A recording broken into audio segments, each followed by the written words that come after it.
你有没有过这样一种感觉，会突然的好久不和身边的人联系？其实不要告诉别人你受了多大的委屈，你受委屈的时候，别人也是同样的。不要弄得全世界都应该给你的伤口贴上创可贴。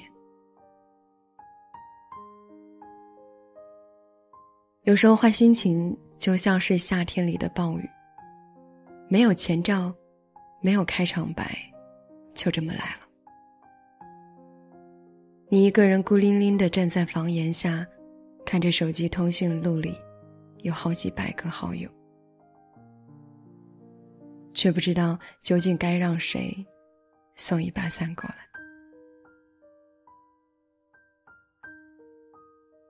从话痨变成熟，也许只要一瞬间。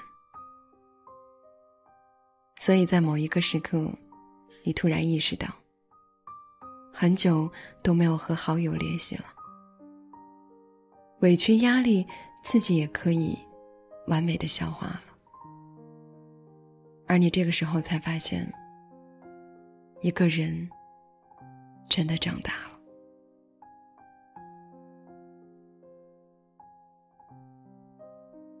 我觉得每个人每个月里面，总会有那么几天会情绪低落吧，会有负能量，会什么都不想做的，只想躺着。脑海里浮现的全部都是做得不好的事情和处理不好的人情，以及怎么努力都通过不了的考试。也许这个时候，当你听到一首歌，或者是情绪聚集的时候，眼泪就会从脸颊滑落至下巴。你感觉到很不舒服，可是呢，你又不想抬手去擦掉它。你想找一个人哭诉，你想跟他们说说自己的委屈和失落，你想大声地哭出来，想不用这么故作坚强。可是转念，你又想到，万一别人这个时候也在遭受这种阶段性的失落，该怎么办呀？万一别人这个时候在忙，怎么办呀？所以拿起了手机，慢慢地放下了。能做的只是抓紧盖在身上的被子，然后把整个人都钻进了被子里。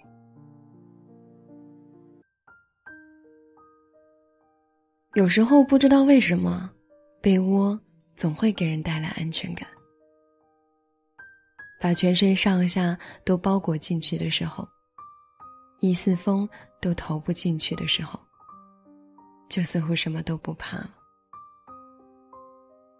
听得清晰又很有规律的心跳声，就好像也没有这么烦恼了。所以你看啊，其实有很多很多的委屈不用大声地说出来的。你自己独处的时候，看一部电影，跑10公里路，或者睡上一觉，它也就消失了。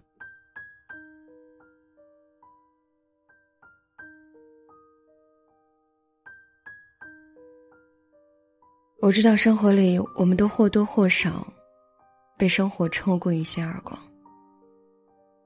做自己不喜欢做的工作，对不喜欢的人强颜欢笑，吃不喜欢的食物，爱不喜欢自己的人。可这就是生活呀。我们被折磨得四分五裂的时候，还得要思考如何更好地活下去。没有一个人是例外的。有一些外表看起来光鲜亮丽的人，晚上却有独自坐在餐桌上孤零零地吃着快餐的时候。有些整天都笑呵呵的人，回到家之后躺在床上也有不出声的痛哭的时候。有些平时被众星捧月的人，也许他曾遇到困难的时候也只能够自己扛。所以说呀，没有一个人是容易的，所以委屈和痛苦能自己解决的，就尽量不要麻烦别人了。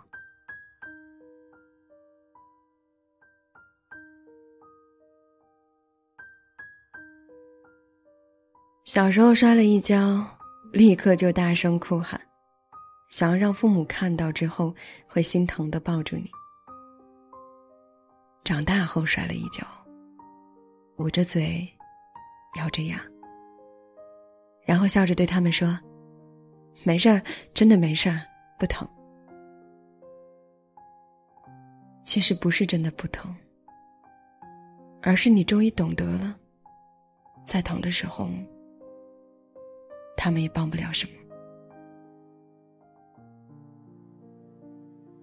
想起蔡康永曾经说过的这样一段话：挫折感很大，觉得很难熬的时候，可以闭上眼睛，想象自己，想象已经是10年之后的自己，只剩一段距离之外，转头去看现在正在遭遇的那些事情，然后你再练习这样做，心情可能会平静一点，因为你知道眼前这一切终究都是会过去的。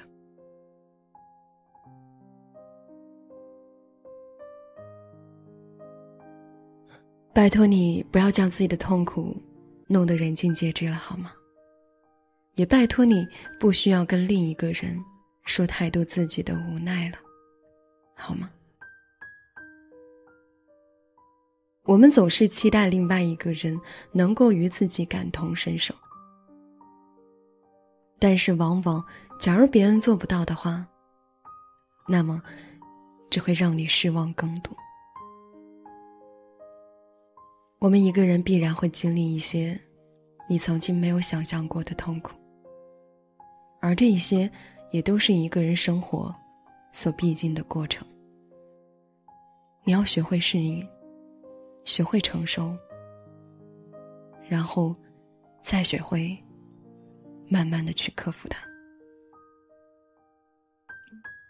一个人没有你想象的那么难过，只要你好好的与自己真诚的相处，我相信这些不快乐的时光自然就会过去了。